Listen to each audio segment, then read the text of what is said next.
Clearwater regular council meeting for Tuesday, February 18th at 2 p.m. to order. I'd like to begin by acknowledging we are fortunate to be gathering together on the unceded territory of the Simpcw people who've been caretakers of this land since immemorial. Are there any late items that anybody would like to add to the agenda? Seeing none, can I get a motion to adopt the agenda as presented? So moved. Moved by Councillor Matheson, seconded by Councillor McKenzie. All those in favor? Thank you, and that passes. Are there any declared known conflict of interest or pecuniary interest that anybody would like to declare? Seeing none. TNRD director and I spoke this morning, but he's not here. Moving on to public and statutory hearings. We don't do this very often, so I get to read a statement up front, which is part of standard practice at the TNRD when I do these, so here we go. This is a reminder to council to put away your cell phone to ensure no further information is received. The public hearing is to be being convened under the provisions of the British Columbia Local Government Act to hear submissions related to this zoning amendment bylaw number 312-2025. Bylaw number 312 would add a site-specific zoning amendment to the C2 service commercial zone to permit retail cannabis use within the existing commercial building at 343 Clearwater Valley Road, Lot A, District Lot 73, KDYD Plan, KAP 47003. This is the public's opportunity to make representations to council. All persons present who believe that their interest in property is affected by the proposed bylaw shall be given a reasonable opportunity to be heard. I would ask that those members of the public who wish to speak to please commence your address to this council by clearly stating your name. The main function of this public hearing is to listen to your views. Council will not debate the matter of the proposed bylaw with individual citizens, but members of council may ask questions of you following your presentation. No one will be or should feel discouraged or prevented from making their views heard. Your only opportunity to comment on the proposed bylaw is during the public hearing, as members of council may not receive further submissions, verbal or in writing, after the close of the public hearing. I'll ask the corporate officer to confirm publication of the notice of the public hearing as required by legislation, and if there were any written submissions for council's consideration. Thank you, Mr. Mayor. I can confirm that notice of the public hearing was published in the Clearwater Times on February 6, 2025 and February 13, 2025, as required under legislation. You can find a copy of that notice on page 7 of the agenda. One written submission was received, and that can be found on page 9 of the agenda. Thank you. So a call for a first time. Is there anyone present who wishes to make a presentation to council? Come forward to the mic and state your name.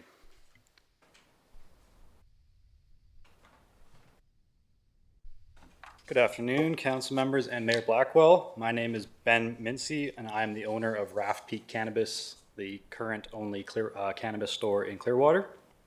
I'm writing to strongly oppose the proposed zoning amendment allowing cannabis retail at 343 Clearwater Valley Road. As the owner of Raft Peak Cannabis, Clearwater's only retailer, I have adhered to the district's carefully established zoning regulations. This amendment undermines those regulations and threatens the stability of a locally owned business that has followed the rules and invested heavily in the community. When cannabis retail was first approved in Clearwater, businesses were limited to the MX1 and C1 zones, reflecting a carefully planned approach to where cannabis stores should operate within the community. I strictly followed these guidelines, choosing a location that met the district's requirements, and built a successful business within those parameters. Changing the rules now to accommodate a new business in C2 is not just a policy shift, it creates an unfair playing field. Had these relaxed zoning rules existed when I opened, I might have chosen a different location. It is unreasonable to change the rules after I've already made significant investments under the original framework. Beyond fairness, this amendment would negatively impact Clearwater's economy and visitor experience. My store is in the older part of town, an area that had seen a major decline in traffic before I opened.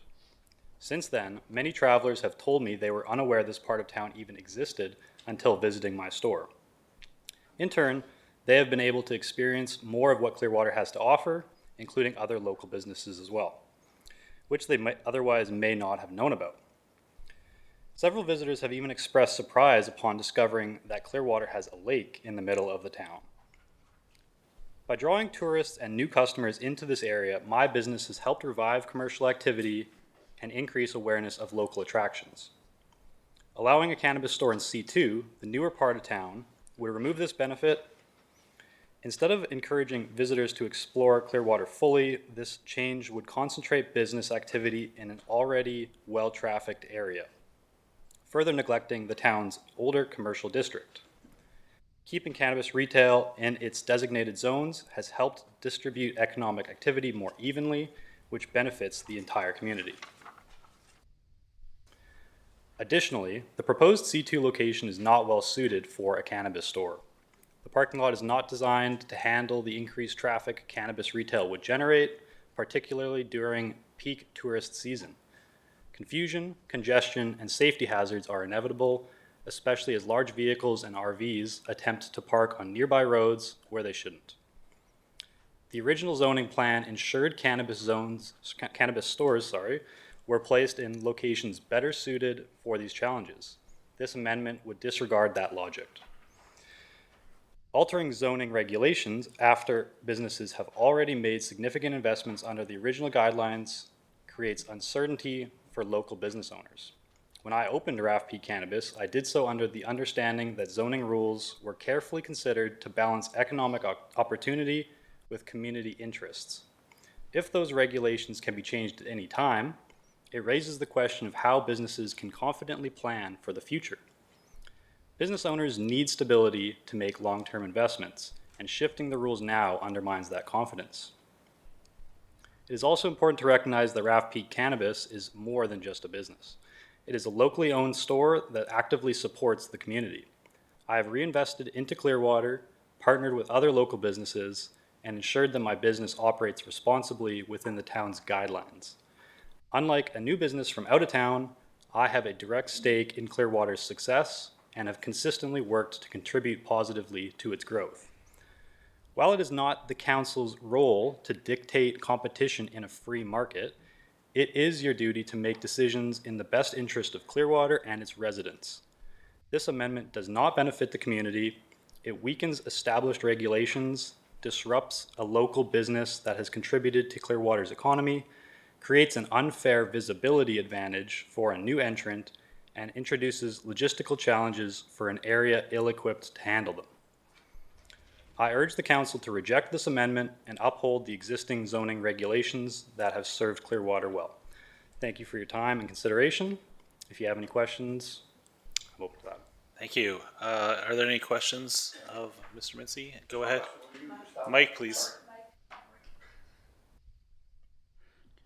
Just, oh, no, it's gone. Okay, when you first established your business, did you consider any other locations? I looked at some other areas, but I was under the understanding that the C1 and MX zones were a strict guideline to follow, and I didn't really think that I may be able to open one elsewhere. Did you consider asking for zoning? I didn't. I was a young boy. I was 23 when I was starting the application. I didn't really know that was an option. So, Okay. yeah. Thank you. See no further questions. Thank you for your presentation. Thank you. Call for a second time. Is there anyone who wishes to make a presentation to council on this? And I'll come to the mic. Sorry, didn't see your hand. Please introduce yourself and go ahead and.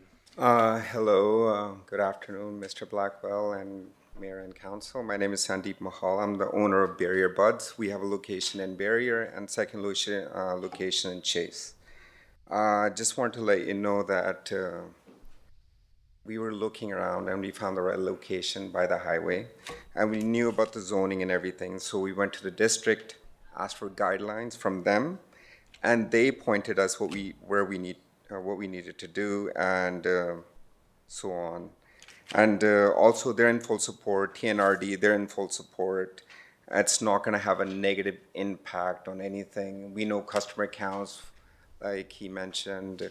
With parking, it's not going to be an issue. It's around 30 to 40 customers each day, and each customer takes about 5 to 10 minutes, so that's not going to be an issue. And it's throughout the day. It's not a restaurant where you get rush hour at lunch or dinner. So they come and go, and it's not a safety issue with the vehicles or anything. And we're supporting a local person that has a vacant building, and he's been the resident of this town for 20 years or some plus. And we're gonna be paying rent, and we have a long-term lease with them once we get approval from you. And also, we're gonna be hiring locally. We're gonna have at least 4 to 5 full-time employees. And it brings in PST, GST, payroll tax, municipal taxes, and it's gonna draw in more people that really don't know Clearwater that well. And we're also pretty far away from the current location. We're at least probably 10-minute drive. And I don't think it's gonna have any kind of negative impact at all. Any questions from you guys? Any questions? No? Okay, thank you for your presentation. Thank you. And I'll call for a third time. Is there anyone present who wishes to make a presentation to council? Come forward. State your name. And this isn't limited to, one speaker per time. If there's somebody else that would like to speak after, please feel free to put your hand and come forward.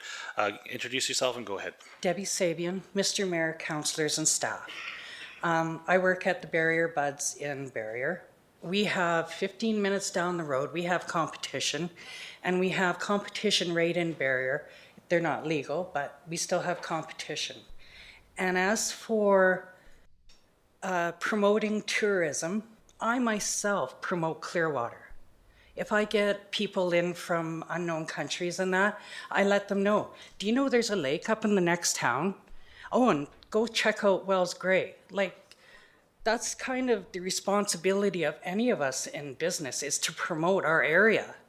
And Clearwater's got one of the best, as far as I'm concerned, for beauty, scenery, all kinds of stuff. And I just think, I don't think there should be a problem with a second business in the same area. There's about 10 minutes drive to this other one. And like I said, for us, there's about a 10, 15 minute drive to ours down the road, and they don't impact our business at all. I just think it should be considered. It's great growth for the town, more jobs, and it could bring in other businesses as well. Thank you. Thank you. Are there any questions? Seeing none? Nope, nobody has any questions. Thank you. Any further speakers? Come on down. State your name and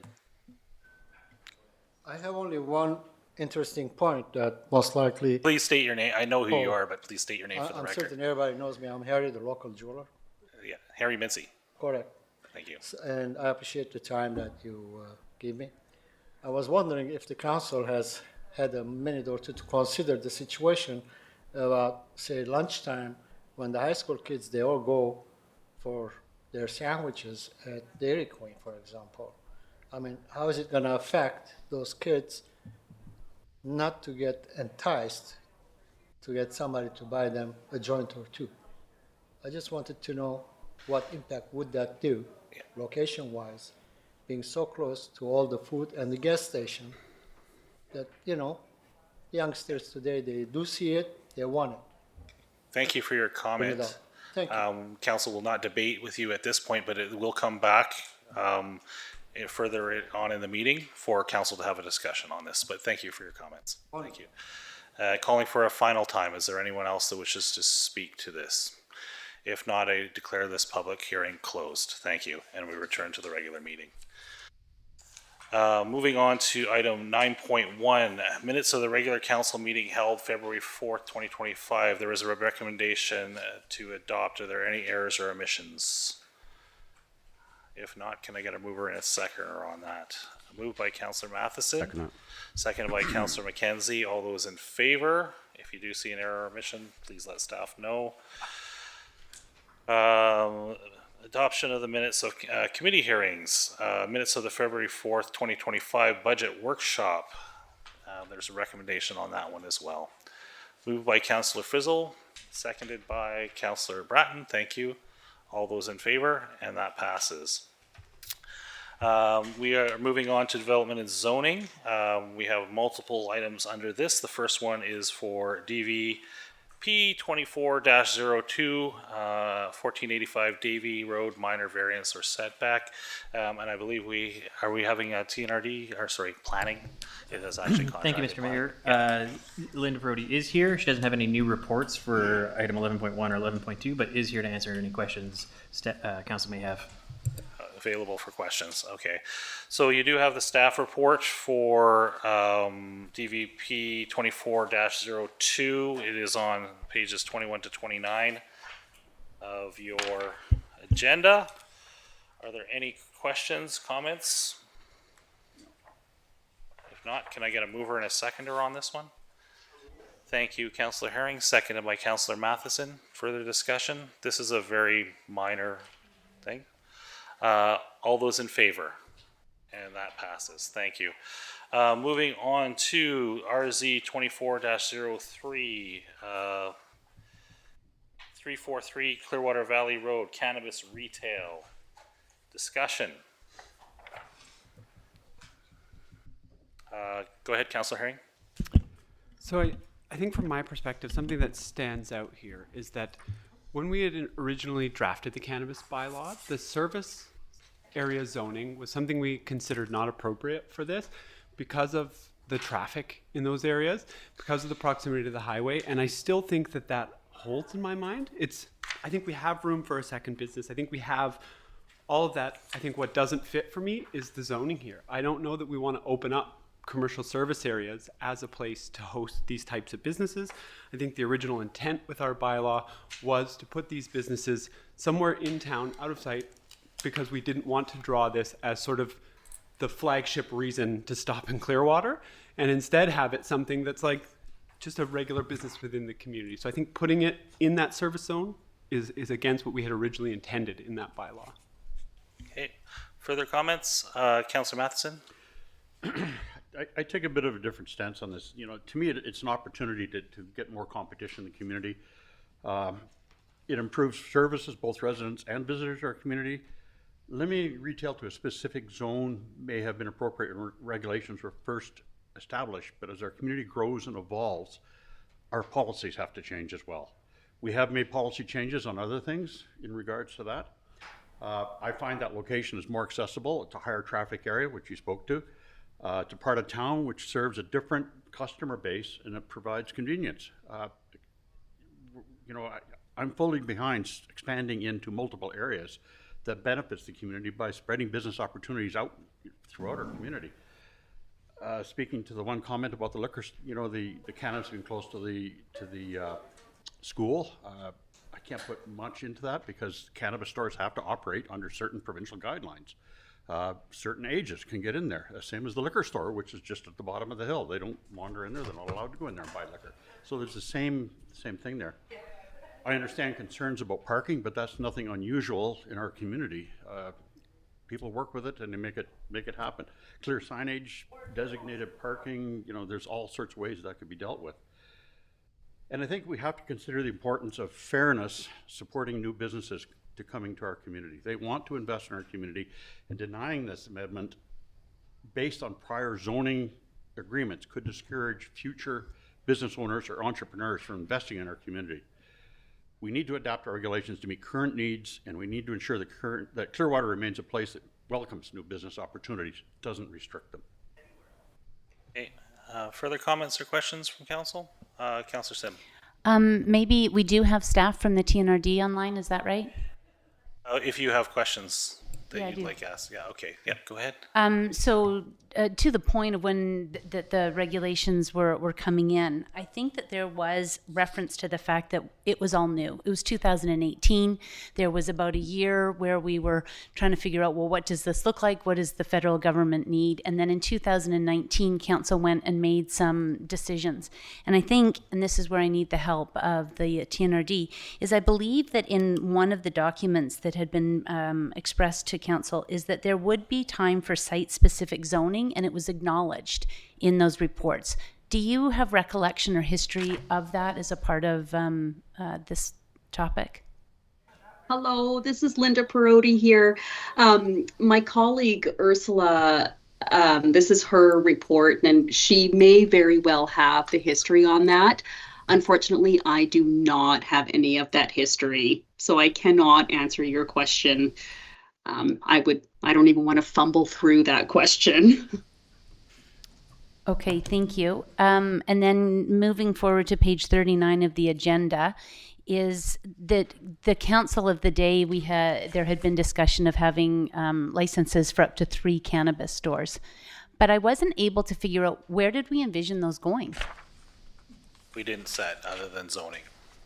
Yeah, so when I look at the map on page 39, is there anywhere there that it works?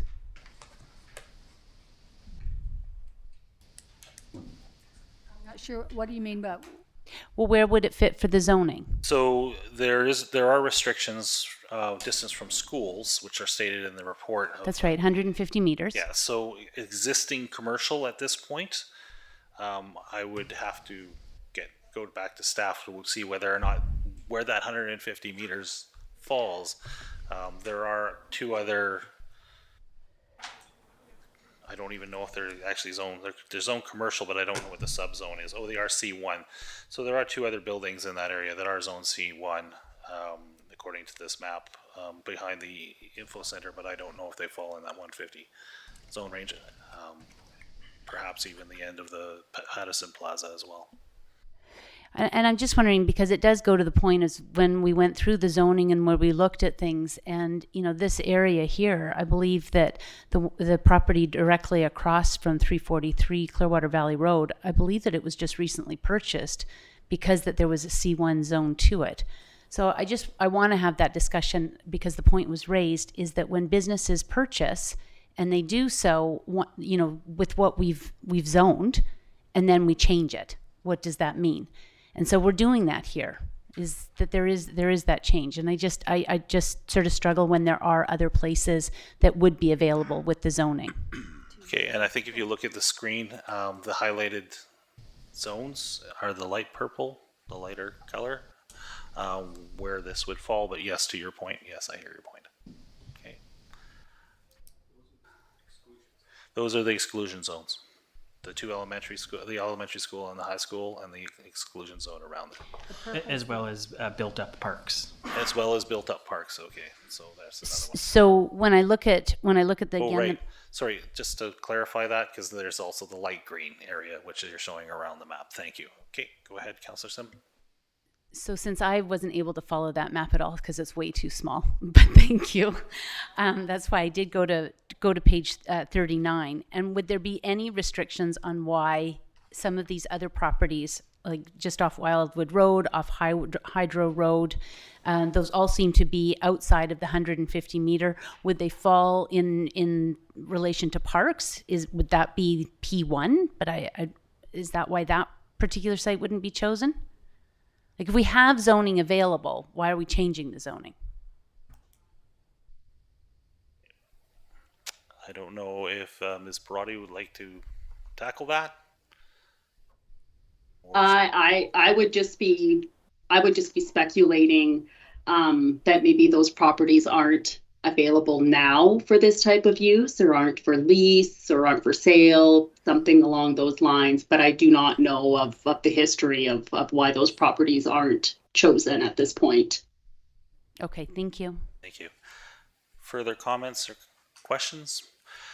Does anybody wish to move the permit?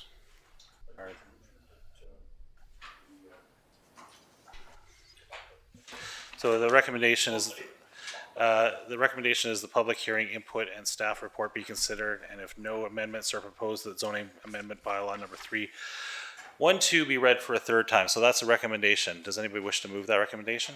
I'll move the recommendation. Do we have a seconder on that? Calling again, do we have a seconder on that? You go ahead with the question. are we allowed to chew on this a little longer? The opportunity, I believe, is to table this. I would have to ask on that one. Well, If you're feeling that there's not enough clarity here and you would like further back from staff, I would suggest tabling it. But at this point, not seeing a seconder on this, it would be defeated at this point. Unless somebody wishes to make a motion to table it and go back for further clarification. Okay, at this particular point, I'm going to call again. Is there a second on this? If not, we move on. Okay, it's defeated at this point. Thank you. Moving on to item 11.3, 205 East Old North Thompson Highway, a vet clinic. There is a staff report for you on pages 45 to 59.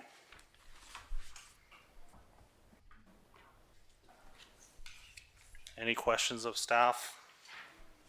Comments? This is exciting, a vet clinic coming to town. I would ask Ms. Perotti for the audience. There is required to have special zoning for vet clinics, is that correct? Sure. I do have a little presentation prepared here. Oh, let's do that. Thank you. Whenever you're ready. Okay. So I just want to make sure you can see the District of Clearwater presentation on the screen here. Cannot yet, but I'll let Mr. Prime and you go through the process of getting that online. I'll let Elsa let you know when that's ready to go, or I'll pipe in. All right. Linda, are you presenting your screen? I'm not sure if Ursula was able to share it with you. Do you know if she shared the presentation with you? No, we don't have the presentation. Okay, that's okay. Let's see if I can pull it up here. Can you guys see it? Yes, we can. Excellent. All right. All right. I assume it's up. Yes, looks good, Linda. Thank you. So this application is for a site-specific zoning amendment to the C1 General Commercial Zone to permit a veterinary clinic and animal hospital within an existing building at 205 E Old North Thompson Highway. The applicants are Ben and Claudia Lours. The property is located on the corner of the Old North Thompson Highway and Roy Road and is the former location of Pioneer Fresh Foods, which I understand has been closed for a few years now. The property is designated commercial in the official community plan, which encourages a range of commercial activities that meet the daily needs of residents. The proposed vet clinic is supported by the official community plan by providing a commercial activity not currently offered in the community and promoting infill development within an existing service neighborhood. So as mentioned, the property is zoned C1 General Commercial. And although the C1 zoning allows for various commercial uses, a vet clinic is not one of them, hence the request to rezone. Currently, veterinary clinic use is only permitted in the C2 service commercial and I2 light industrial zones, likely because they allow for the servicing of larger animals such as horses or cows, which may be more suitable in these C2 and I2 zones. The applicants have applied to add a site-specific zoning amendment to the C1 zone to permit this veterinary clinic or animal hospital at this location only, meaning it would not be allowed on all properties zoned C1, but just this one. Clearwater is currently in need of a veterinary clinic. Currently, pet owners must travel to either Kamloops or 100 Mile House for full-time vet care or to Barrier or Valemont for part-time veterinary care. The proposed vet clinic will fill this gap by providing this much-needed service in the community. So here we have some pictures of the existing building. The majority of patients are forecasted to be household pets, but the vets will provide ambulatory large animal services off-site, meaning the vet would go to them. However, they would still like to retain the servicing of large animals within the zoning definition in case of an emergency or an exception where the animal has to visit the clinic. The majority of visits would also be short-term day stays, but the applicants would like the option of having overnight stays for hospitalized patients. The zoning amendment has been drafted to include animal hospital use as well, in addition to veterinary clinic, to clarify that animals can stay overnight if needed. Noise is not forecasted to be an issue here, as pets will be treated and kept indoors, and this is not a commercial kennel where pets are boarded here. They are just treated here, and when their treatment is finished, they are sent home. Should council approve first and second reading today, a public hearing would follow to gather input from the neighborhood. And that concludes what I had for you today. Okay, thank you for your presentation. Are there any questions from council specific to Ms. Peroty's report?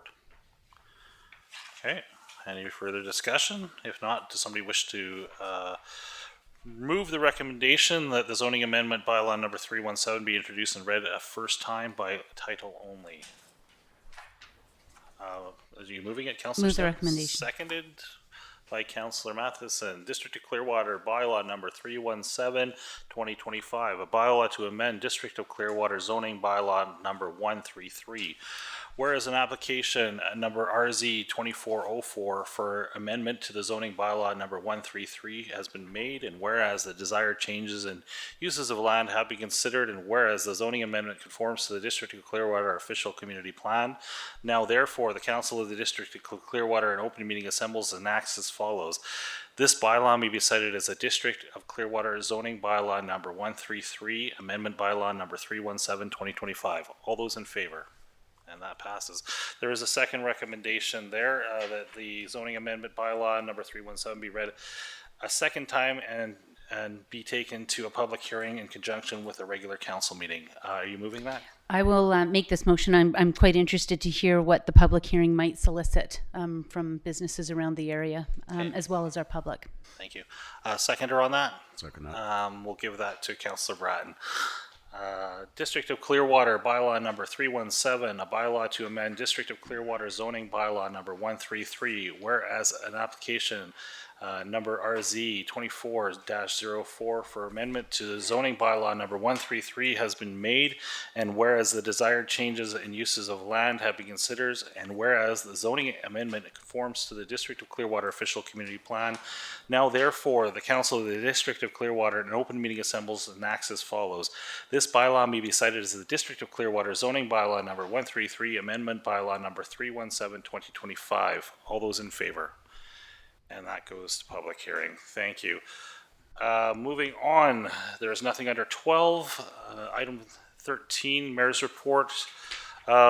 Just a few things have now, earlier today, there was a Federation of Canadian Municipalities Zoom call on the American tariff situation. It was an hour-and-a-half long call, a lot of conversation about various efforts to mitigate the consequences of a trade dispute with the United States, what we can do locally as municipalities. I know several council members attended that, so I'll let them comment further. I also attended a climate caucus tariff call, basically on the same thing. A lot of the same themes came up. But with also another twist is of not allowing environmental degradation from our rush to create projects to keep the economy going, speed things up, but don't let go of the rules. Had an interesting conversation earlier today with a member of management about we need to have a discussion about fire smarting in this community, and we need to continue the pressure on that.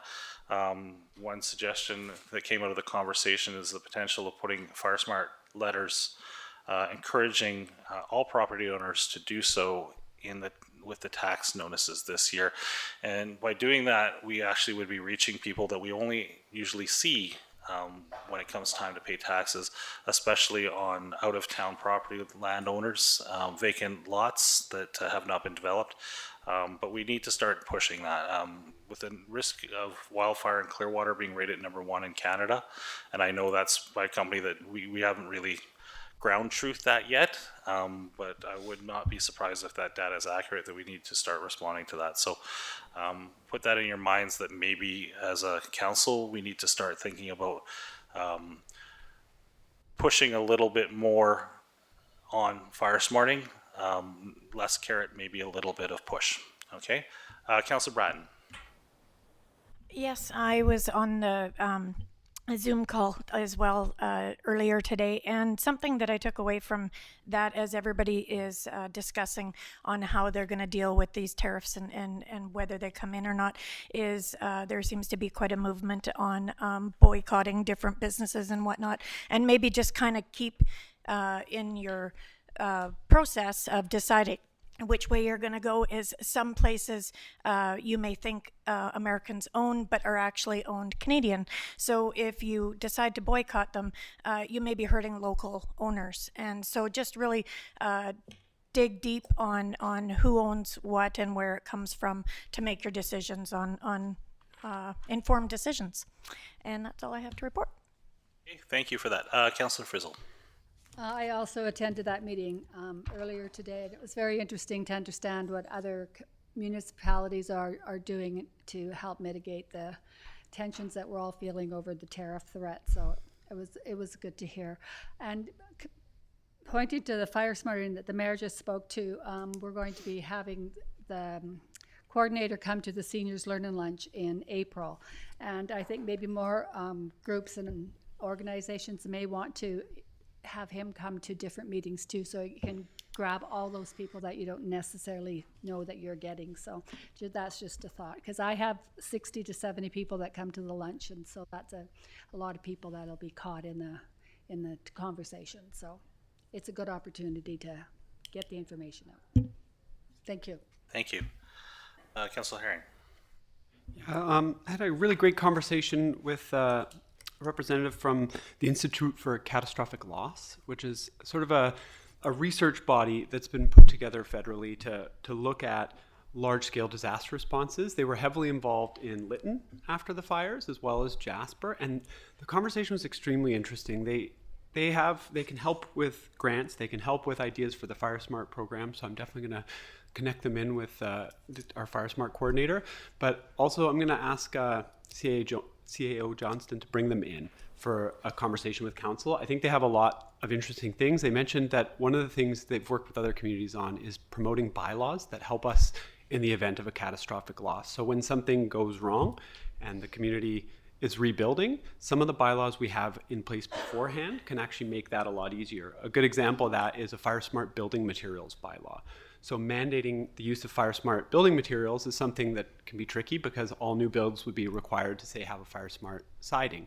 But what the benefit of that is if there is a fire later, then there is insurance coverage that makes it so that when a home is rebuilt, it's rebuilt to the standard of the bylaw, right? So if somebody had vinyl siding burns, they may be eligible to upgrade to hardy plank siding as they're rebuilding. So things like that where we could, potentially be more prepared as a municipality from a bylaw lens. I think it's really worthwhile having them in. That's all for my update. Interesting. Any question on that, Councillor Sim? Yeah, I do have questions. I was actually curious what kind of feedback they gave around the insurance that Jasper owners, both business and residential, had. There's been sort of mixed. There was a number of businesses that maybe, I think 25% of the Jasper businesses did not have business interruption insurance. But did they talk about any businesses who had been denied or insurance had been pulled prior to the fire? So no, we didn't get into that, but I think that's an awesome question for when they come and present. That would be really interesting to hear for sure. Yeah, no, I was just curious because a lot of attention had been paid on that. And then, are they a company that could possibly give sort of recommendations of what they saw out of best practice for Lytton, Jasper, and even taking into the Lahaina and the LA fires? Are they kind of that scope of what has been coming out in terms of evidence and what might have mitigated it? And around this table, we've talked about water towers, because in many communities, just the fire hydrants are not enough. So were those the types of concepts that they are looking at and could bring forward? Yeah, like I said, they are federal, so I believe they have like that wider scope research lens. I don't know about the stuff in the States, but at least federally here. So they were involved in Lytton. They did talk about Jasper. I think they'd be a good resource. Okay, thank you. Moving on, Councillor McKenzie. Yeah, thank you, Mayor Blackwell. Nothing to report at this time from me. Thank you. Councillor Matheson. I spent the weekend with the Hokkaido tournament, the winter training camp, and it was an amazing experience. The amount of talent that came to the community was mind-blowing. We had black belt instructors far away as Ontario, and they worked with our kids in the local community, and role models, and it was amazing to watch. And I think it's something that's, the community is really fortunate to have that caliber of training in this community. The Hokkaido tends to be in the bigger cities, and on per capita basis, the students that we have in this community makes it one of the biggest clubs in BC. So it's on the map Canada-wide right now because of the amount of youth that we have involved, and adults that are coming on board as well. And I think it's such an amazing opportunity for our community. And the other benefits I saw from it too was the restaurants were full. We had the hockey tournament here, some other things going on. I mean, I went to go to a restaurant, I couldn't get in. It was literally jam-packed, all of them. And in fact, some of the restaurants, the Hungry Hecker, for example, stayed open late to accommodate the Hokkaido group so they could come in after the rush and get served. I think they had about 40 people there. So the activity in our community was really nice to see. And I would love to see our community, marketed at some point as the cultural, sports, and valley champion area, whatever. So I think we're getting a good reputation for being able to host that sort of thing and have the people that are supporting it. It's great. Thank you. Thank you. Councillor Sim. So I just want to be clear that you want to sort of rival Kamloops as tournament capital. Like we've got disc golf and, oh, okay, just checking. Thanks very much. Two notes speaking of FireSmart, I do want to thank the work of the staff for the February 6th, I believe it was the presentation for the FireSmart. And had a good turnout, and again, continuing that education within our community. And also a big thanks for the Family Day activities, as well as all of the tournaments and various other activities that came to town. It's always done thanks to so many volunteers. Lastly, just to sort of wrap up on that FMF meeting, I really appreciated that the comments that the mayor brought forward. Thank you. You brought some good comments about food security and what we need to be looking at, and how there is, potatoes were the example you used. We've got a great growing season, and then we ship them across the states, and then they come back to us. So, forward looking at what we need to do later on. Some of the statistics that I thought were interesting is that the counter tariffs would be 25% on $155 billion worth of U.S. goods, targeting political sensitive industries. So they're really working with some strategies, not to alienate, but just to push the point that, good neighbors are good neighbors, and how we can be supportive, and what happens when we're not able to be neighborly. The other thing that I thought was really interesting was the 30 to 50% anticipation increase in asylum seekers to Canada. And if that's the case, we've already seen, some of the housing pressures that are coming along our border communities, and, some of those pressures that will continue to push their way north. That led to one of the calls of action is that they're really pressing the federal government to look at infrastructure growth as a way to ensure Canada's stability. Makes me think about the two projects that we've got within the District of Clearwater, and how we want to look at that for timing. That might be really important. But the two things were the number of communities that were nervous for their tourism communities and also their forestry communities. We're both. Is it time, given the fact that the world has shifted so dramatically in 4 weeks, that we convene some sort of a round table within our businesses, within this community, and get the feedback about what they're hearing? What are some of the reverberations? What are our hotels and motels? What are they seeing already? What are some of the forestry contractors? Is it time, and where does this council see, how do we engage with those industries right now? Yep, I think that's a fair comment. I think it might be worth calling a business roundtable together at some point. Other communities had those, had just completed those, and we're planning them in the near future. especially related to tourism. I was also interested to hear.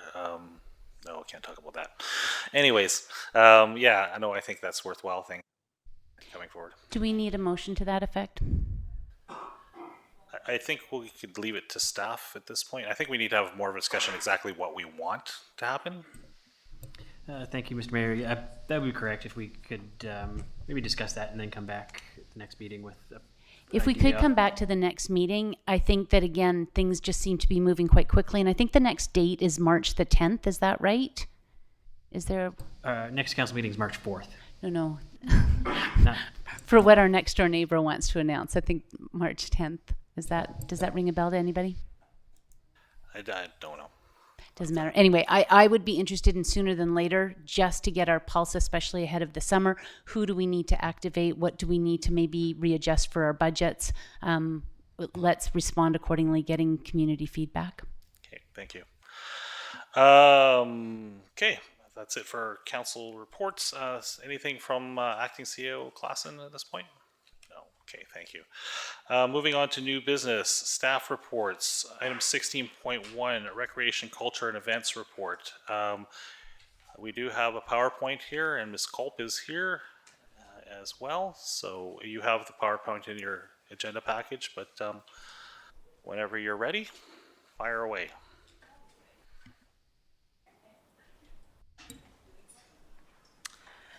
Good afternoon, Mayor and Council. I know what you're thinking. You saw a 5-page report and we're super excited. But I do have a PowerPoint, so don't worry. I'm going to cover everything that I wrote in the report through there if you want to follow along. So I put together a summary report for the RCE department. This covers mostly this past year, so 2024. However, I will comment on a couple other things that just happened and also happened in 2023, possibly. So just to lead off, it is the RCE department's main goal to cultivate a community where everyone has access to inclusive opportunities and enriching experiences that promote health, well-being, and connection. So within our department, our goals align with several focus areas of the District of Clearwater's strategic plan. So I did mention here partnerships. We do find it very important to partner with all facets of the organization and community, as well as enhancing community vibe, supporting social, cultural, and recreation programs. But what do? We do a lot of different things in our department. Just to list off a couple, in our programs and activities that are ongoing throughout the year, we do Aikido, yoga, yoga lattes, different painting classes for both adults and children, so all ages really. We do different crafting workshops, which is also all ages. We help with a youth pottery class this past year through CSS, also funded by our United Way grant. We've done sports summer camps that we trialed last summer. It was a real hit, so we are continuing that this summer as well.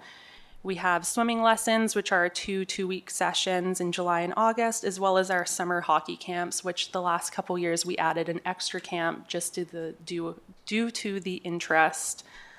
Drop-in activities, we offer pickleball, badminton, soccer, basketball, carpet bowling, indoor walking, hiking, arts and crafts, as well as tabletop games and a youth art club. So the youth art club, the teen life group, which we ran last year, we didn't get an opportunity to run this year. Those ones are done at CSS with CSS youth, but we have opened it to homeschooled youth as well to participate. The events that we focus on are Canada Day, Culture Days, Hockey Days, Winterfest. We did our volunteer brunch, and we help with Bike to School Week. Within these events, we also have some partnered events and activities. So we also did Beyond the Hurt anti-bullying curriculum with CSS, and that was with Vix Meyer. We did that last year, but we did not continue that for this season. We help with Family Day, doing bike safety during the Bike to School week. So we help with the bike train in the morning, where we have about 20 students last year that use the bike train each morning, and we worked with other organizations in the community to help ensure that the route was safe at certain crossings. Also the BC Aikido Kangeiko, so we just had that this past weekend. We did not do it last year, we did it the year prior in 2022, but this past weekend we saw about 40 individuals participating for the weekend from Friday to Monday. We also do our hockey tournaments, not our hockey tournaments, but we also help with hockey tournaments with Clearwater and District Minor Hockey. And we also help with the soccer tournament, Footy Fest, with the Clearwater Youth Soccer Association. The Love Where You Live Bonspiel, we offer some assistance to the curling club, and we also offer assistance to other community events and activities as they come up. Events such as May Day Parade, First Fish Ceremony, Raise a Reader, and other ones as they come up and contact us for help, depending on what they need assistance with. So looking forwards, because we're always wanting to add more when we get input from the community, we do hope this summer to add more sports camps as well as arts camps for the community, for youth, for children and youth. We would like to do a summer social schedule during the summer, so events and activities every Wednesday throughout the entire summer at different locations throughout the community. This will offer a nice area for connection for community members and for all ages and demographics, which I think will pair really nicely with the music nights on Thursdays.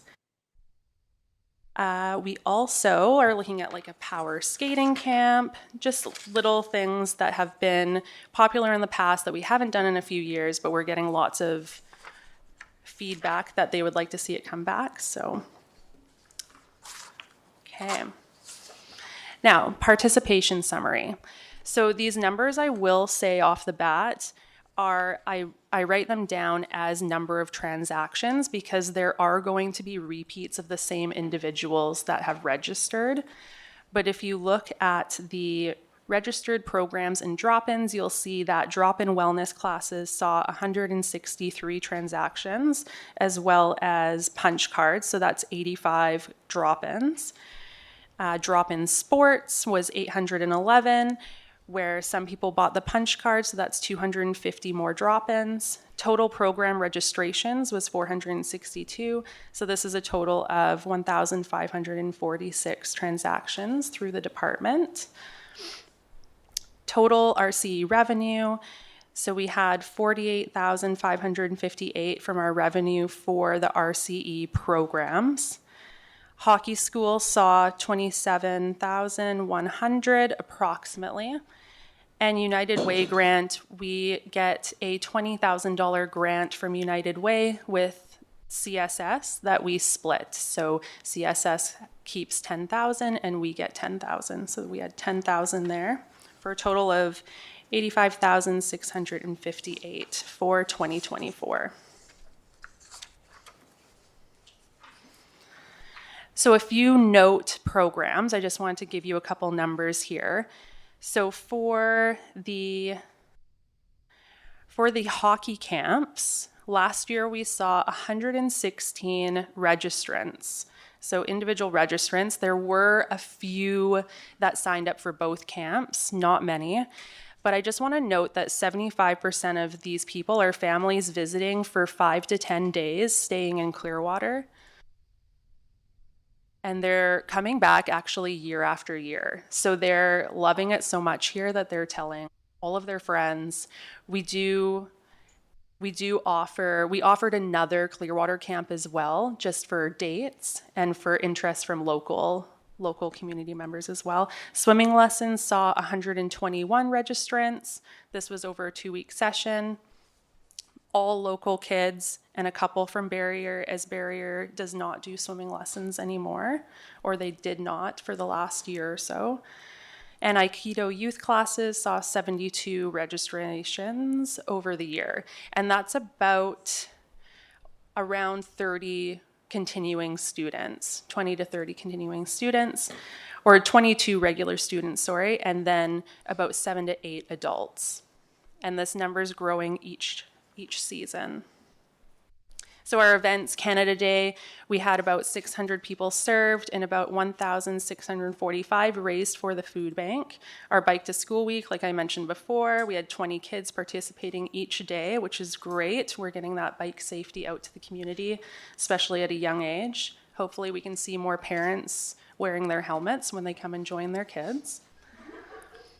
Volunteer brunch, we had about 50 attendees. And our youth hockey tournaments, approximately 1,100 players over 9 weekends coming from all across BC with their families are staying for 2 nights in Clearwater.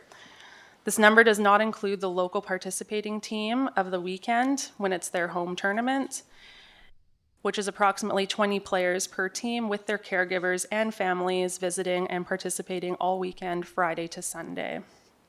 Footy Fest saw 22 teams total attending from the weekend from Lillooet, Chase, and Barrier. 206 children and youth players are from Clearwater. So just addressing some barriers, some identified challenges. We identified 3 areas, so communication, facilities, and instructors. And I know this isn't a surprise to any of us because this has been a challenge that's been ongoing. But ways that we're addressing this is we will continue to cast a wide net by posting on various medias, which we already do. We try to post on Facebook, Instagram, different social medias, utilizing the newspaper when we can, as well as the community newsletter. We'd like to post a community survey to gain information, including but not limited to preferred programs, events, workshops, timing, days of the week, and also the demographics of those responding. And we would like to continue working on putting out a community activity guide, which I had started to look into last year.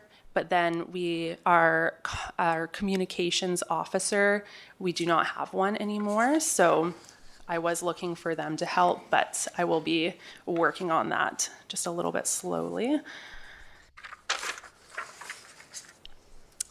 So facilities, there's not much we can do currently with facilities, but we will continue to work with YCS and CSS in collaboration with Spaces to run programs in the Dutch Lake Community Center and CSS.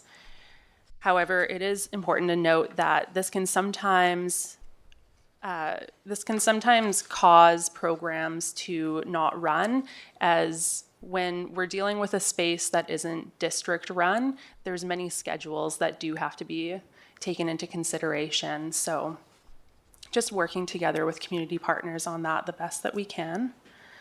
For instructors, currently we work with 8 ongoing contracted facilitators, 6 volunteer sports facilitators, and various youth and adult facilitators that are contracted as needed. So this is always depending on how many kids we have that register to a summer camp. We're going to continuously look for interested facilitators, so posting this out to the community and spreading the word, and just ensuring that there's ongoing advertising and just having that conversation with people on what kind of programs they're interested in running. And then working with CSS youth that are interested in becoming youth facilitators, helping to empower them there and help support that.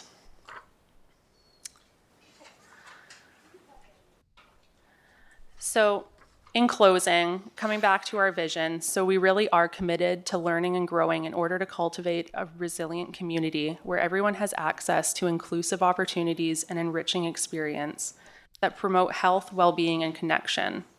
We look forward most to gaining feedback from our survey when we can put it out, expanding community recreation, culture, and events opportunities in the community this year.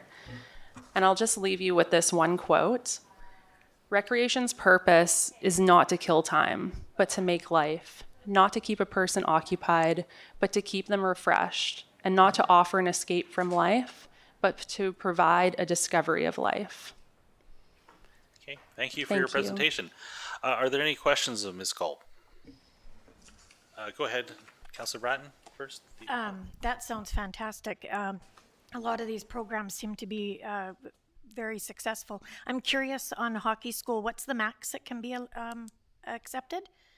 The max is, so we have the first hockey school, which is a shorter one, and that's 30 students. Okay. We're always a little bit flexible to offer more because we just have to, if we go over that number, then we need to ensure that there's either a volunteer facilitator. So sometimes, yeah, a parent will volunteer and we can get them set up. Right. But generally it's 30 for that one and 120 student or people for the next.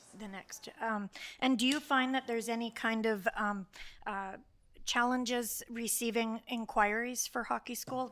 Is that an easy kind of access for you? Yeah, that one's pretty easy. I think partially because it's just been going on for so long since before I started that. And I'm curious, as you're discussing different activities to come up with, has there ever been thought put to the arena being used in the summer, pickleball being in there enclosed, not sweltering heat? I don't know. I'm trying to figure out how to use this building more. Absolutely. Yeah, I've had lots of conversations with Roger and we are looking to bring that forward as well. Okay. Yeah. And pickleball specifically, they seem to really like the outdoors when it's nice out. That's not to say that some people wouldn't want the option though. Further questions, comments? Councillor Sim? Thanks very much. How are things going with finding instructors for the swimming lessons? I know that sometimes that's a bit precarious. That one is quite challenging, and we continuously try to look at the students that are graduating from the swim program and when approached this last season, there were none that wanted to continue on as an instructor. So we are looking at bringing someone in from outside again. However, each year it gets increasingly difficult to host swimming lessons, especially since it changed from Red Cross to Life Saving Society. That seems to have been a deterrent for many instructors that just didn't want to do the transfer over. And so now we have less Life Saving Society instructors available. So supplemental to that, and it can be quite expensive to get that. Is that often a barrier? Like, is that where it's almost needed that somehow we look to fund that education component, or do you have thoughts on how we can solve it locally, if it is a cost-related issue?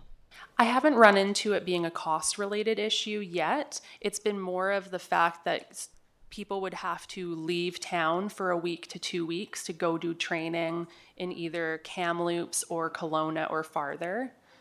So time and cost possibly. So time would be more. Yeah. Further? Any further questions? I have one. I note in your written report that at this point it seems that the United Way grant is not going to be a possibility for you this year, that's not available. Yes. What's the plan now that you have essentially a $20,000 deficit, and what's available out there for other grants to your awareness at this point? Thank you, Mayor. So as we get this grant, we host more activities. So we're not going to host, if we can't get this funding, we're not going to host some of these extra programs. Or if we do, we're just going to have to charge the youth to participate. So the cost will go up a little bit. But Darren Coates at CSS and I were actively looking for other grants. So we are working on this right now. And him and I have to meet still, but we are positive that we'll find something. Just will further comment on that, and I'll go back to Councillor Sim. Sorry, not specifically on that one, but I'm trying to think back, and this is maybe a question more for council. When we set this up, have we ever discussed what our policy would be on competing with businesses that are offering these same services? And I know that sort of the gym conversation fell away when a private gym opened up in town again. I think that's something that may have to be part of the conversation when we do consultation around the OCP. Because I don't think it's ever the goal of the District of Clearwater to compete directly with businesses on things, but at the same time, we do like to make things available to people. Anyways, and that's just thoughts. Councillor Sim, did you have a further question? Yeah, just another one going back to CSS. Do we have a joint use agreement in place with CSS? We are working on one. We have one that has been sent over to them. There was a lot of back and forth with the CAO changeover over the past year and two. So this was put forward to the school about 2 years ago. So they have been honoring our joint use agreement for right now. So we're not paying for the spaces, but we still need to officially get the document signed. Yeah. And that should happen soon. Soon? Like really soon? Because 2 years, that seems a long time for... Well, now that Byron's here, Okay. that Mr. Johnson's here, him and I have been working on it together and with Darren Coates. Yeah, and I think that it's great that CSS has been doing that, especially since the facilities rental has been a line item that's been observed by the school district. So essentially that they're not collecting revenue for that. So having that joint use agreement sooner than later is probably an important thing to consider on that one. And I think that's about it. So thank you for your report. Thank you. Further questions or comments? I'd just like to say that's a lot. You got a lot going on. It's very impressive. I think it's very beneficial to this community. I think it does a lot for physical and mental health, and congratulations to you and your team. Thank you so much for that report today. Mayor Blackwell, I did just have one on the funding. At what point is there ever an opportunity, given the success of a lot of these different tournaments and the different events that are going on, to go back to Tourism Wells Grey? Because at one point in time there had been a line item for that, that they had been able to contribute back to foster that. When did that stop, and is there room for that to be brought forward again? I think we have a rep. Are you Councillor Frizzle? Councillor Frizzle is taking notes. I think that could be a discussion with Tourism Wells Grey, but I understand they have a lot going on. Yeah, and I understand that too, but I think it used to be $13,000 that would go towards that. Yeah. I think it's an impressive amount of economic development. When you add those numbers up, that is a lot of hotel That's room right. nights. That's a lot of restaurant meals. I still just stick with the one that I got years and years, over a decade ago, talking to Valemont and Blue River about their overnight stays. One per snowmobiler, it was over $265 a night. I bet you that matches per person, or well, at least for a hockey family, is probably $400 to $500 a night to come. We here don't and go do to that. Disneyland. That's what I have to say. Yeah, no, I'm quite sure. So that money is coming to Clearwater, being spent in Clearwater, circulating through our economy. That is a massive, incredibly important economic driver for our community. MRDT contributions for sure. Yeah, Councillor Bratton. And actually, further to that, I do believe there's 2 hockey provincials happening in Clearwater in March, April, are they? So it would further help if Wells Grey wanted to get in to help out with that, because it'll bring in a ton of money again. 6 to 8 teams for a week. And there's 2 of them. I think if you could let me know when the next Tourism Wells Grey meeting is, I wouldn't mind attending. Just let me know. This Friday would not be. Ms. Klassen, you had a comment. Just wanted to comment, both the TNRD and Tourism Wells Grey contribute to the program. There you go. I would still like to attend a Tourism Wells Grey meeting if there's an opportunity to do that in the near future. So just let me know when it comes, and I'll ask for an invite. This Friday might be a problem because I have TNRD. If there's no further comments, I'm going to just take a 5-minute recess at this point, and I'll see you back here at 3:15. I just need to deal with something.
My mic, oh, there we go. Hey, welcome back, everybody. We are now moving on to bylaws. You have a staff report on bylaw number 3, 2025, a bylaw to amend the District of Clearwater Reserve Funds bylaw. And Ms. Klassen has a report, because I can see it up here on the PowerPoint. So whenever you're ready. Good afternoon, Mayor and Council. Today staff is asking to amend the reserve bylaw. In your report, the report is on page 75 of your agenda. And we're looking for a few amendments. And I've just categorized these amendments. I'm just going to go through them and answer any questions that you may have. So the first two amendments are utility operating reserves. Currently, we do not have our utility operating reserves are not in the in bylaw form. So we do have a sewer operating reserve. However, we do not have a water operating reserve. So this is just formalizing the process. And what it does is we can put funds in there to stabilize for future years. So we don't see the peaks and valleys that could happen with certain things happening throughout the year. And also it could provide for special projects, and those are projects that are not capital in nature. We're not buying something, but we're doing special studies. So it could also fund those.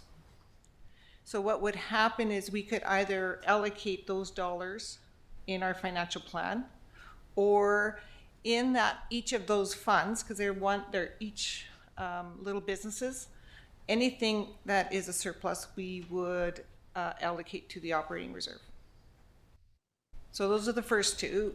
I call them the utility operating reserves, and they're both new. They're for water and one for sewer. The other new reserve we have is a public art reserve. In our new public art policy, we said we would establish a new reserve. And this is basically allocating the dollars in our financial plan. I think we have $5,000 in 2025. We would allocate that to this public art reserve. Any questions so far? Okay. And then just paying a little bit of attention to the fire department reserves. The fire department reserve has had a capital reserve, and we've allocated most of the surpluses that we've had in that department to this reserve, as well as we've allocated dollars per the financial plan.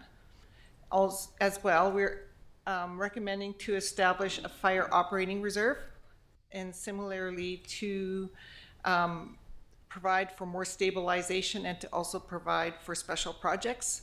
And so how it could work is if the fire department has any surpluses, operating surpluses throughout the year, or if we allocate it per the financial plan, we would allocate that to the operating reserve. And in the capital portion, we allocate the capital portion. So this year in 2025, we're suggesting $155,000 go to the capital reserve for the fire department. And I think it's specifically for the fire engine in future years. So this is a new reserve. The operating reserve for the fire department is new. And for the capital reserve, it's just amended, the funding is amended slightly. And finally, these two items here are housekeeping items. First of all, the roads operating reserve. We've always had this roads operating reserve, however, we have not funded it. So, and also I've just edited the reserve fund purpose is to, again, provide stabilization for roads operating costs and to provide special operating projects, as well as if we needed to allocate special projects or special funding to this reserve, we would do that. In the financial plan in 2025, we're suggesting that we might fund some of our requirement out of this operating reserve, so we would have to set it up first instead of taxation. And then the number 8 there is a Wells Grade Community Forest operating reserve. in the reserve fund purpose, there is reference made to bylaws that no longer exist. So as a result, I have provided some text there for council to review and to update, so it does make sense. Otherwise, we cannot use this reserve fund for anything other than what is a bylaw that does not exist. And of course, 100% of any prior year operating surplus would come from this, from the department would go into this fund. So what they're talking about there is we collect interest. And any interest we gain from that reserve goes back into, or from that bank account goes back into the reserve. So that concludes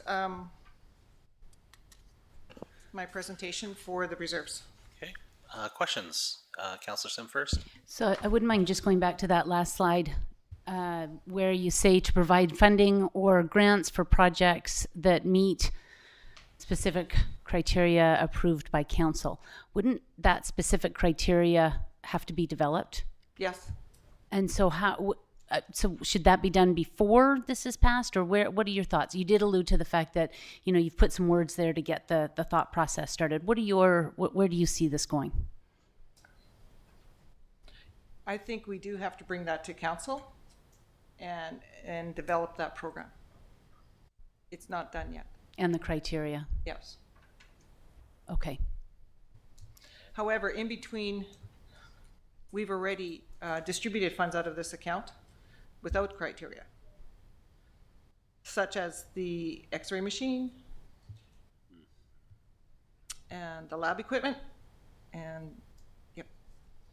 So there's some, this does not lock the door on it. It just changes the statement on it at this point, and then there has to be discussion moving forward. We need to formalize the criteria. I know council probably has thoughts about what the criteria is. However, it's not formalized and it's not written down.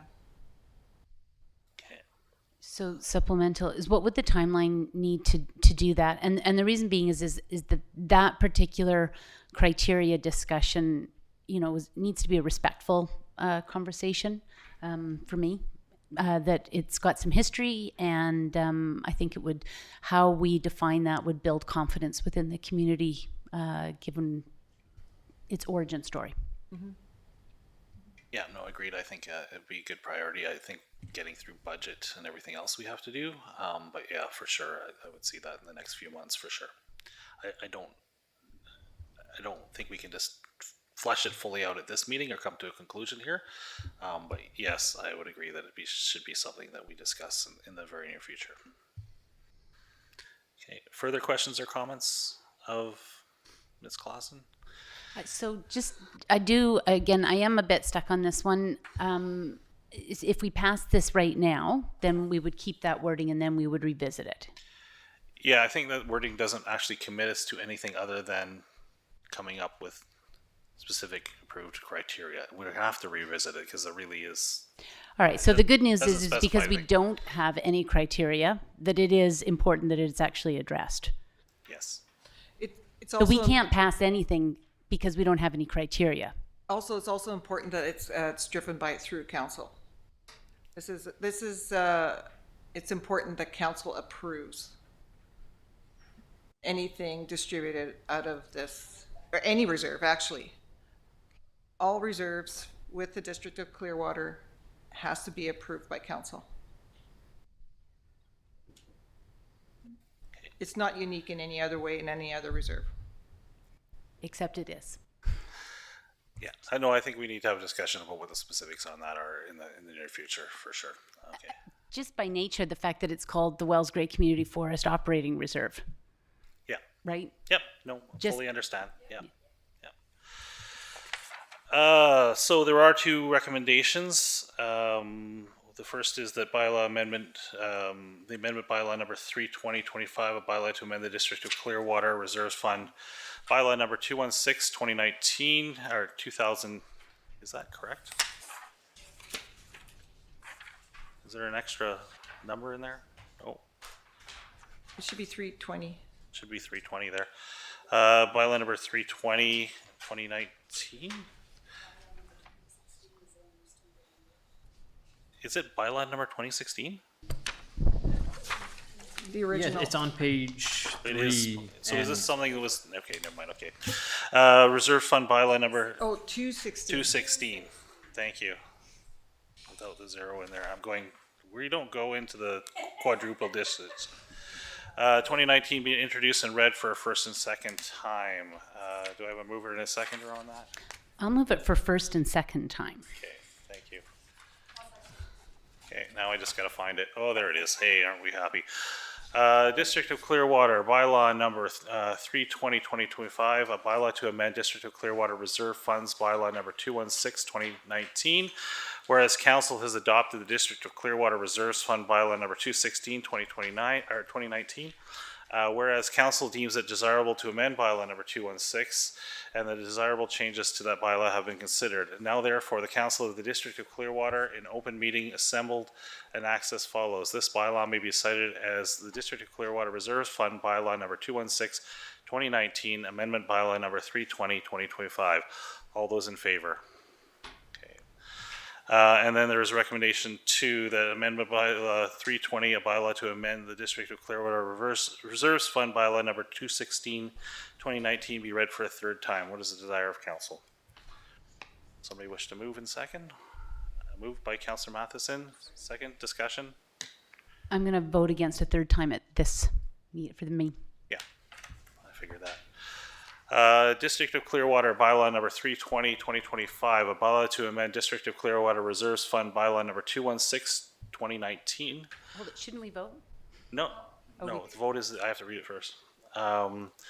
Whereas council has adopted District of Clearwater Reserves Fund bylaw number 216-2019, and whereas council has deemed it desirable to amend bylaw number 216 and the desired changes to that bylaw that have been considered, now therefore the council of the District of Clearwater in open meeting assembles and acts as follows. This bylaw may be cited as the District of Clearwater Reserves Fund bylaw number 216-2019, amendment bylaw number 320-2025. All those in favor? Those opposed? Noted. Thank you. Moving on to District of Clearwater bylaw number 315, 95 to 101, page 101.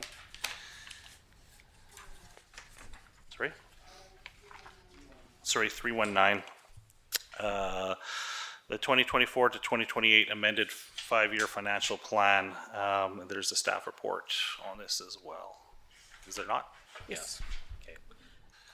So on the staff report, you have on page 98 of 159, a list of all the amendments that staff has brought forward for the 2024 financial plan. The first of the top categories there are resolutions that have already been passed throughout the year. And I'll just go through them. So just to remind you, there was a resolution to increase the roads capital budget by $67,086, and it was funded by the roads capital reserve. Secondly, there was a recommendation to distribute the unused portion of the TNRD Adult Education Reserve for $35,407. So we did that. Thirdly, the Zamboni, we added the Zamboni into the project list. The capital portion of that Zamboni is $184,000, and it's funded by a combination of the insurance proceeds, grant, and NTSP capital reserve. And the second portion of that is that there is an operating cost which mostly consists of rentals for the NTSP from, I guess it would have been August through to March when we receive our new one in 2025. But this is just the 2024 portion, so it's about $15,862, and that is funded through the insurance proceeds. And finally, of the resolutions that haven't been passed, it was a requirement for an additional $20,000 for the well number 3 generator. It had to be moved, and it is funded through the Growing Communities Fund. So those are the 4 resolutions that council already has heard in prior meetings. However, when we did some review, we have some extra resolutions that we're asking council to consider for the financial plan amendment. The first one is the tender truck. The tender truck is required another $20,000 to complete the project in 2025, and it's funded by the Fire Capital Reserve. The Clearwater River Trail, it looks like it's $11,000 over budget at this time, and we're asking that it would be funded through the gas tax reserve. The third item there is the operating roads reserve. This is where we would like to allocate the unspent portion of the road line item, the contractor road line item of $220,000 to that road reserve, operating reserve that we just established. And then fourthly, the Dutch Lake air handler and air conditions, the 2024 budget was $369,709. It requires an additional $24,000 to complete. It's funded first through the COVID reserve and then secondly through the gas tax reserve. And then finally, just a few housekeeping items there is that we inadvertently put the cemetery budget into the transportation group. So we just need to move it back. So those are the 5 items that are additional and don't have a resolution. So we would just group it all within the financial plan amendment. Are there any questions on those? Questions? That's a lot. You can always go back to Ms. Klassen if you have questions specific on any of those after the meeting. So we do have a recommendation, actually 2. The first is the District of Clearwater bylaw number 319, 2025, 2024 to 2028 amended 5-year financial plan be introduced and read for a first and second time. Do I have a mover on that? Thank you, Councillor Herring. Seconder. Thank you, Councillor Matheson. District of Clearwater 2024 to 2028 amended 5-year financial plan bylaw number 319, 2025. A bylaw to adopt the 2024 to 2028 amended 5-year financial plan, whereas section 165 of the community charter requires that the council adopt a 5-year financial plan. Now therefore the council of the District of Clearwater in open meeting assembles and acts as follows. This bylaw may be cited as the District of Clearwater bylaw number 319, 2025, 2024 to 2028 amended 5-year financial plan. All those in favor? Okay. And that passes. The second recommendation is the District of Clearwater bylaw number 319, 2025, 2024 to 2028 amended 5-year financial plan be given a third reading. Moved by Councillor Frizzle, seconded by Councillor Bratton. District of Clearwater 2024 to 2028 amended 5-year financial plan bylaw number 319, 2025. A bylaw to adopt the 2024 to 2028 amended 5-year financial plan. Whereas section 165 of the community charter requires that the council adopt a 5-year financial plan. Now therefore the council of the District of Clearwater in open meeting assembles and acts as follows. This bylaw may be cited as the District of Clearwater bylaw number 319, 2025, 2024 to 2028 amended 5-year financial plan. All those in favor? And that passes. Now we move on to the animal control amendments to the bylaw, and there's a recommendation there. You also have a report on table. I'm sure there's going to be hopefully some questions on this one.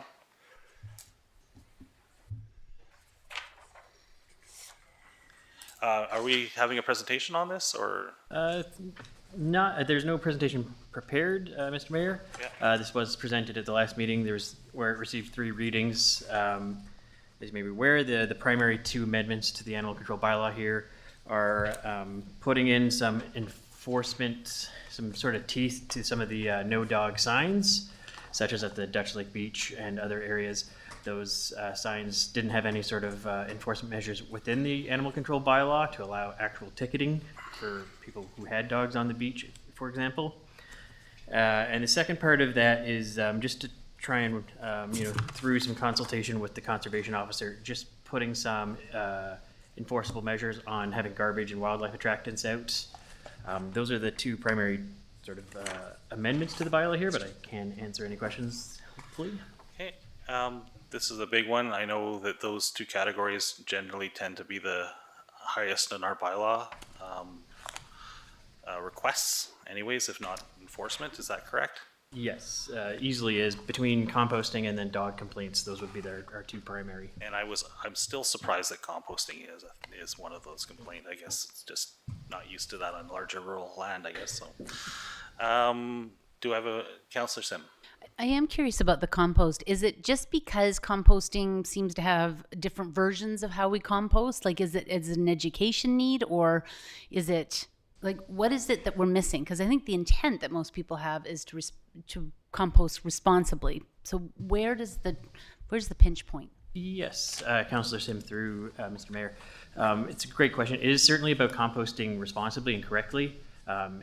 Either composting in sealed containers, such as the black bins with the lids. That is sort of one of the primary methods of composting responsibly under the bylaw, and what the conservation officer certainly recommends. It's the open sort of pile composting that can be problematic. And it's not necessarily all composting, such as, if you were composting vegetation matter, it's the wildlife attractants that really kind of are the problem. If you have food scraps sort of mixed in with the compost piles, that's where it kind of can produce problems in the community. Yeah. So for example, if you just had a pile and you had your kitchen scraps kind of just laying on top and it's not necessarily attended to properly, then you can get bears and all kinds of other animals. Yeah, it's not turned. I think you're right. I think there needs to be, I don't know if it's our place to do an educational component, but I think that one could be developed for sure. It is something we are, with the sort of this bylaw getting adopted. Yeah. It's going to be a slow process in communicating and educating the public. We're not going to be out next week with tickets and people's composts. It's going to be, hey, here's how you can do it properly. Here's how, what we're looking. Yeah. And it is generally practiced with the District of Clearwater bylaw on most things, that it's about getting compliance to the bylaw and then enforcement if compliance is not attained. Absolutely. Okay. Councillor Sim. Yeah, so I do wonder, I don't know what the TNRD, I think they've got their two programs. One, the composting, where they had come up to the past to farmers markets. And then the second one was their Bear Aware program. And they came up, and I think that was a summer student-funded program, and I don't know how they can maybe marry together. Yeah, there's the Wild Safe program. All of these programs have a lifespan, and sometimes and grant-funded. But yeah, I think we can. Staff will look into that. I really appreciate the fact that staff has got a lens of here's how you do it properly, and here's the unintended consequences of some of the practice that has been going on in particular areas, because some areas it may be just fine to compost in a certain way, in other ways it is on different pathways. Absolutely. And part of this as well is promoting like the gleaning program that YCS puts on in terms of getting fruit off people's trees if they're not going to take it down, because that's a huge wildlife attractant as well. Yeah. Okay, thank you. So there is a recommendation, and I believe I've seconded. Okay, sorry, Councillor Bratton. I was late. Yeah. One question about timing of garbage when you put it out and when it's collected. What, and forgive me because I didn't read it fully, what are the rules around that that we're stating? Councillor Bratton through Mayor Blackwell, you're certainly testing me here, but Pop quiz. is... a person must not store, deposit, or place outdoors any refuse that is a wildlife attractant except after 7 a.m. on a garbage collection day. Okay, so there's no time frame to remove it. So just say there's a kerfuffle with a truck that can't come till 7 o'clock at night or something silly.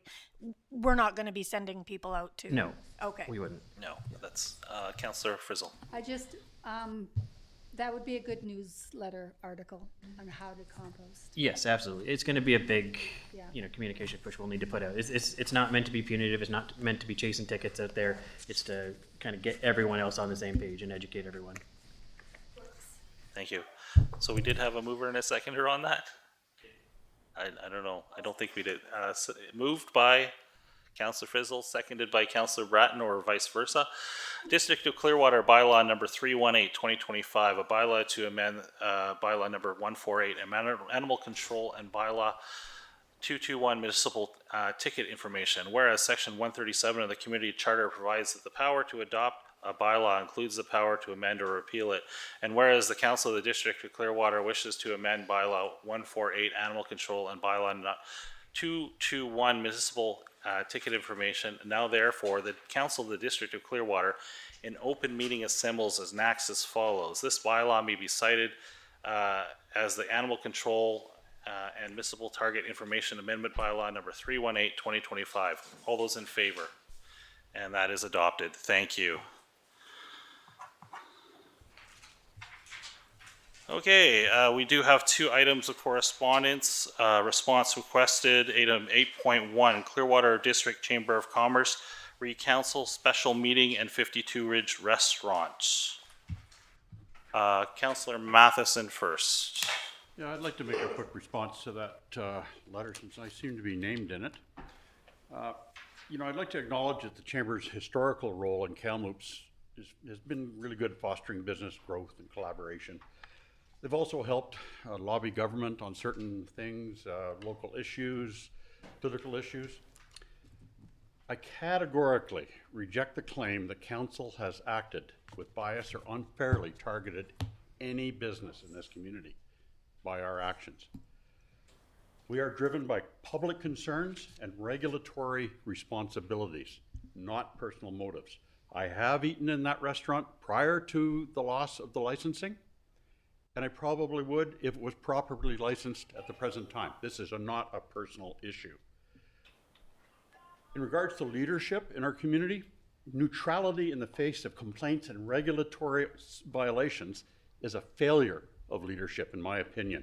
Council is committed to ensuring a fair and level playing field for all businesses, including the ones that are members of the Chamber. Council has to remain transparent. They must remain vocal and decisive when issues arise that impact community standards and business fairness. Ensuring compliance is not a divisive action. It's about protecting the integrity of Clearwater's business environment. I feel that the Chamber's failure to publicly support the businesses that are members of member of the Chamber of Commerce has led to a loss of certain respect within our community and within the business community. Strong leadership requires standing up for what is right, even when it causes difficult situations. Council followed appropriate channels with a special meeting to ensure transparency and due process. Everyone was given a chance to speak. No actions have been taken outside of the scope of Council's responsibilities in any way. Council remains open to constructive dialogue, but will not be deterred from protecting businesses' integrity and the community's well-being. And I find it interesting in the Chamber's letter, they address this as a business, when in fact, it is not a business entity in any form. It is people serving food illegally, serving booze illegally. It is not a business. And the fact that the Chamber recognizes this as a business is problematic to me. Thank you. Thank you for your comments. Further comments or questions? Councillor Sim? I didn't receive this letter, and I did struggle a bit because I'm not sure what the ask is. I did highlight a couple of things in it. Yeah. And that one thing that I've underscored is we understand the frustration and confusion that may arise when businesses perceive disparities in regulatory requirements. Therefore, we are committed to facilitating mature and informed discussions. I wasn't sure if that meant that the Chamber was going to sponsor what regulations are required for business operations and was looking for support from the District of Clearwater. What was kind of the direction that there was ground on? So I did talk to CAO Johnson briefly about this because he is away on holiday. There's a couple suggestions to action for this letter. One is to receive for information. The second is to make comment. And the third is to refer it to staff, which might be the best option, to go through this letter, look for the action points and respond to the action points. And then that continues the dialogue with the Chamber of Commerce. I think that that's a really great idea. The next one that I had underscored is we are committed to collaborating with the District of Clearwater to proactively address business concerns. I think in light of what we spoke about earlier in this meeting about what we're seeing in terms of, business disruptions or, some of the concerns that are coming our way, this is an area of mutual discussion for businesses within our community. So I would make a motion to refer it to staff to follow up and to, Okay. Yeah, thank you. help me finish that one. Yeah, no, I think you refer to staff to follow up on any points, action points. Yeah, I think that the business voice is important. I know that we look for those who are going to, we talked about having a round table.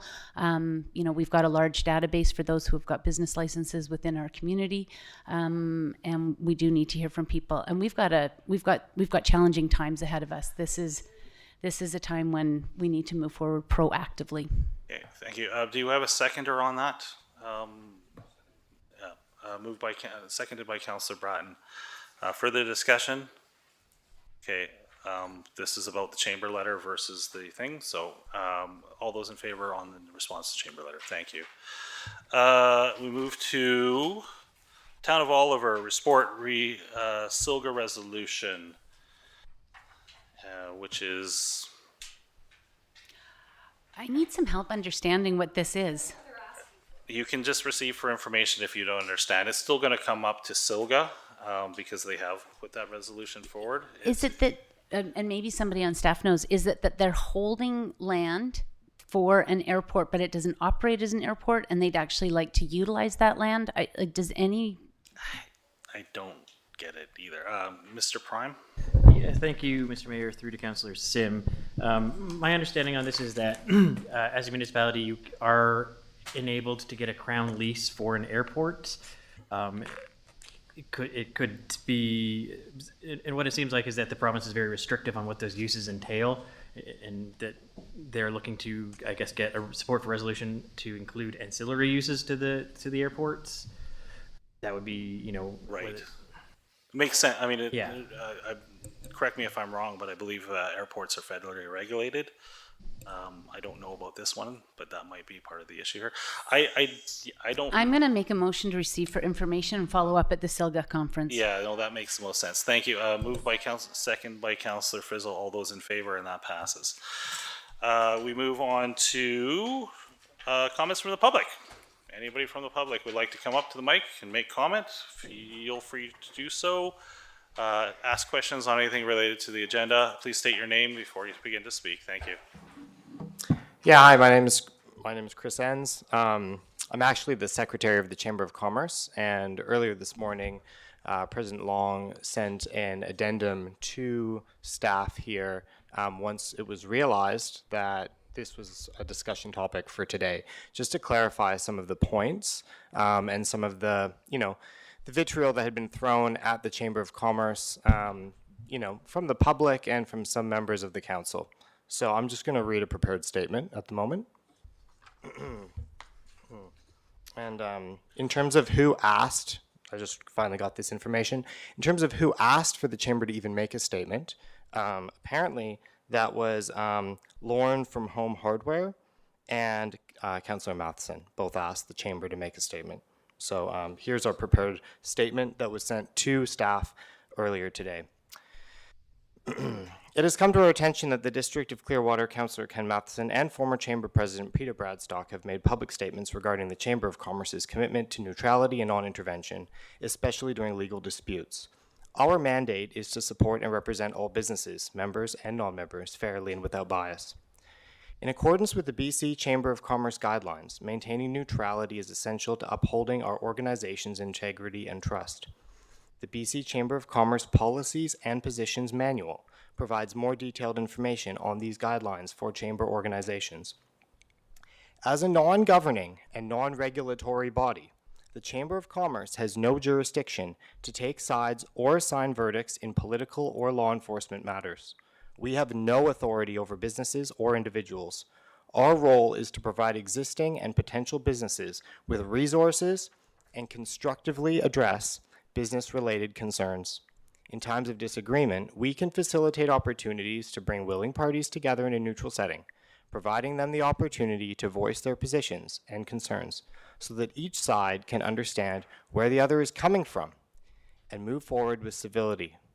Importantly, this is neither an arbitration service nor aimed at legal resolutions where disputes are legal matters. We aim to maintain a supportive business environment in Clearwater and the surrounding district. This approach is our only decisive way of upholding and fostering our region's favorable profile as a significant tourism and business investment area. Please respect our role and obligations as a Chamber of Commerce. The District of Clearwater is actively working with provincial authorities to address the operations of 52 Ridge. It is in the best position to provide updates on the situation. If anyone would like to discuss matters that are within our scope, please email us to set up an opportunity to talk. We encourage your feedback and suggestions. info@clearwaterbcchamber.com. Thank you for your understanding. Does anyone have any questions for me? Any questions? Go ahead, Councillor. You Sim. just stated, you conflicted yourself there. You said you take no stance in neutrality with government and enforcement, and yet you just said just now that you're working with regulatory agencies. So what is it? Do you not, or do you? I did not say I'm working with regulatory agencies. Would you like a copy of the letter, Councillor? Would you, no, just read it out. Just clarify it for me. I've got a copy. Just clarify it. I believe that he said that the District of Clearwater is working with regulatory agencies. If That's I'm correct on correct. that. So I think What you is might the have. Chamber's role in this then? The Chamber's role is to stay out of it. This, Councillor Sim. So thanks. I actually think it's really great. So that's the link to the policies of the Chamber of Commerce. Just out of curiosity, and is the BC Chamber of Commerce, does it represent all businesses in BC, or is it member-driven interests? I haven't been able to find that. Do you know? I can't comment. I'm new to the organization. Okay. I can't Is- comment on what the provincial hierarchy of Chamber of Commerce is, Yeah, I don't how know it either. all functions. No. In the past, when I was the president of the Chamber of Commerce, when I actually got on, the Chamber of Commerce in Clearwater actually was not a member of the BC Chamber of Commerce. Is it a member in good standing currently of the BC Chamber of Commerce? Don't quote me, but that is my belief, is that we are a member of the BC Chamber of Commerce. Okay, thank you. Are there any further questions or comments? If not, thank you for your time. On this one, sir, if you'd like to come forward and make further question or comment? Again, Sandeep Mahal with Barrier Buds. Just have a few questions for Mayor and Council. We did look for a space. There was nothing available in that zoning. That's why we picked the location which was suitable. And again, it was supported by district and also TNRD. And we did follow all the guidelines, school guidelines already met. You guys allow for 3 stores, but it seems like you're supporting one business over another. And it came to my knowledge that this individual offered, where we are right now, double the rent so they can have a location there. Just wanted to make that transparent to the council and mayor. Thank you. I think at this point, it's probably best that you talk to staff about any further movement on this. But at this point, because nobody seconded at this point, it has died at this point. I think there's the opportunity once again, if somebody wishes to apply again for rezoning. Oh, we will, yeah, Yeah, for sure. yeah, no Thank problem. you. Thank you for your time. Any further comments or questions from the public? Seeing none, can I get a motion to adjourn? Moved by Councillor Matheson, and we are adjourned at 3:54. Thank you. Thank you, everybody.